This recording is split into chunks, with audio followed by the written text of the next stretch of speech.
What can playing poker actually teach you and help you with when it comes to losing fat, achieving your goals, and actually seeing the results you want? Well, it's actually pretty simple. Poker has a lot to do with real life because it's about knowing when to hold them and knowing when to fold them. What that means is when you're playing poker, you're playing usually against 1 to 8 other people on a table. Unlike something like blackjack or craps or something like that, you're playing other people at the table, not a dealer. So the game is not so much about necessarily what you have against the dealer, it's what you have against the other players. And then from there, it's understanding the psychology behind each person's decisions, actions, bluffs, and calls. Now, if you've never played poker, let me explain it to you real quick. What will happen is the dealer will deal out 2 cards to each person sitting at the table. Following the 2 cards being given out to each player at the table, then they go through a flop. And the flop is 3 cards that basically goes to the hand of every person. Now at that time, players can then bet or fold, okay, or call. Basically a call just means they're agreeing to whatever someone else bet, or the base. Now, after that, they deal another card, which is called the turn card. And this means they get to bet again. So they actually bet over the course of the whole hand 4 times. Now, after the turn, they get to rebet. They get to continue to say, I'm in, I'm going to bet higher, or I'm folding. After that, depending on who's still in, they go to the next thing, which is the river. The river is the, in a sense, 5th card that gets pulled. And again, you then continue to either hold, bet, or fold. Now, why am I telling you this? Because poker is about psychology and knowing when you have a hand and knowing when you're about to get pulled so deep into a pit of shit that you're about to lose it all. Now, I play poker a lot, not professionally and not for money. I like to play online usually when I'm wasting time at night or about to fall asleep. I'll play some hands of poker just to kind of get my mind out of whatever I'm thinking about. However, inside of poker, sometimes you'll think that something's going to work and you'll think that you have a great hand. For instance, basically you're trying to build the best hand.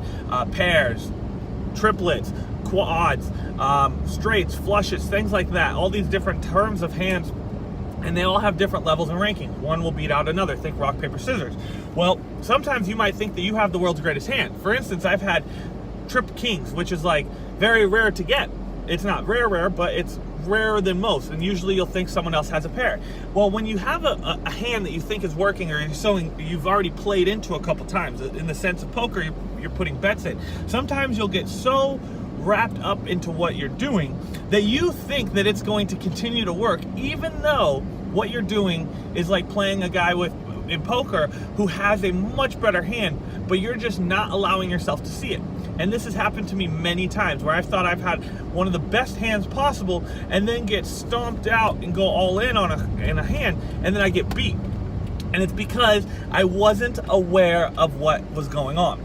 Because I let my emotions of what I was currently doing, the action and the bet that I currently made, make me think that the hand was better than it truly was. I didn't observe the hand quite as good as I normally would, because at that point I was doing the action. In this case, like say that you're doing, you've been doing a meal plan that you created yourself, or you went on a diet program that someone else recommended you, and you started it and you basically bought into it, just like if I bought into the hand of poker. And then you're going through it and you're not seeing a result. But because you've already bought in, much like my poker hand, you think that you're playing a hand that's going to pay off and come to fruition and you're going to win. And in your case, winning means winning the game of achievement of the result. But in reality, what you're doing is you're ending up throwing your time or your money away or your energy because you're doing something that actually isn't going to pay off. Because at the end, you're playing a hand that's going to lose. Now, how do you see this? This is where this idea comes up much more. You want to take an observant perspective. So after you make a decision or choice, you want to do what's almost called a course correction. You want to be able to look objectively at the situation. For instance, I make a bet, right? And when I make that bet, that means I'm going to continue to play this hand. But when I make the bet, I want to step out of the emotion of the engagement of making the bet. And I want to step out and look at the next behaviors, decisions, reactions, and myself, and see, okay, is this going to pay off? Now, if I don't take the objective view, I could be hooking myself into something that is not truly going to come to fruition and make me win the hand. The same thing could be true for your weight loss. You get involved in a plan and it's not one that's necessarily built for you or correct, or you've made it yourself, or you think that what you've been doing in the past is going to work because you've done it in the past, not realizing that you don't have a winning hand. You have a hand that might look good, but it's not going to win in this case. Something else is going to be better. But because you've already engaged in the activity, you feel like you have to continue playing the hand instead of folding. Now, there's been lots of times where I haven't folded when I should have, and that ends up me losing all my money in the case of poker. In the case of your weight loss and your journey, this means wasted time, wasted energy, and wasted basically energy in your brain. Because if you have something that you've done and you continue to buy into that's not paying off because you're not doing it correctly or you're not doing it, then what's going to happen is you're going to start losing confidence in yourself. And so when you're following things that you've done in the past, friends have recommended you, it's not built for you, what happens is you get bought into it. And because you're bought into it, you don't want to get rid of the hand. But in reality, getting rid of the hand can sometimes be better, because there's an old truism that basically states that you cannot get a new outcome, a new result, by doing the exact same things you've previously done.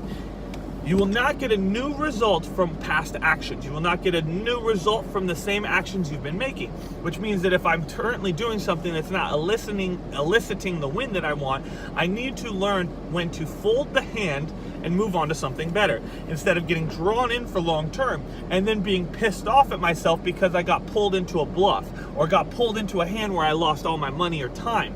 Now, if in relation to your fitness, that could be getting pulled into taking on something that's not working long term, and then realizing that you've wasted 3 months following something or doing an old meal plan that you used to get from 5 years ago that your friend gave you that wasn't built for you, so your result doesn't happen, right? And then you get pissed off at yourself because you made the mistake, but really it was just you not seeing the bluff, you not taking the time to see objectively, like, okay, I've done this before and it didn't work, why am I trying this again? Or maybe he has a better hand, how can I make this hand better? Right?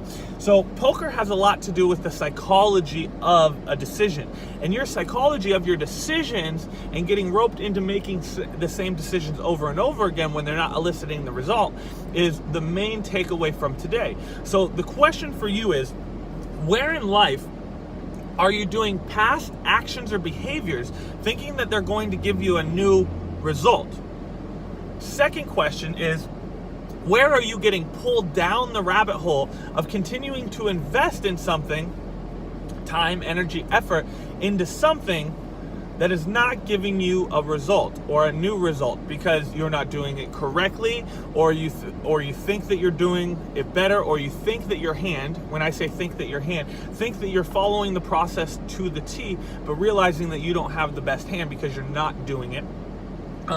Where are you not playing your best hand and still trying to go all in and potentially either make yourself angry, lose all your energy, or waste time and effort?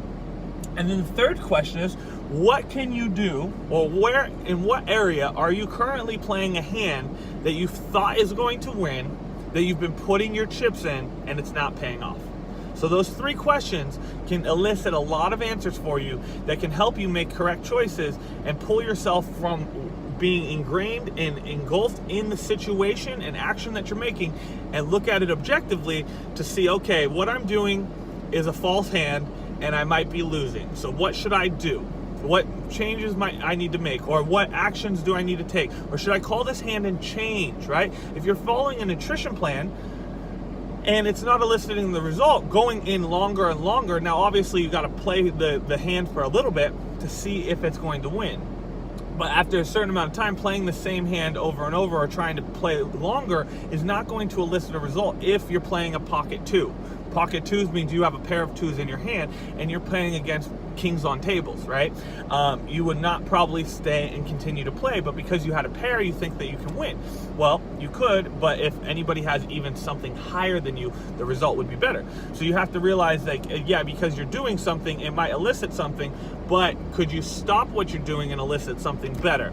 Now, that doesn't mean just jump from thing to thing to thing. You have to play hands, but you have to understand when something is not going to win and when something is going to win. And that is just objectively looking at the situation and seeing the whole hand in front of you.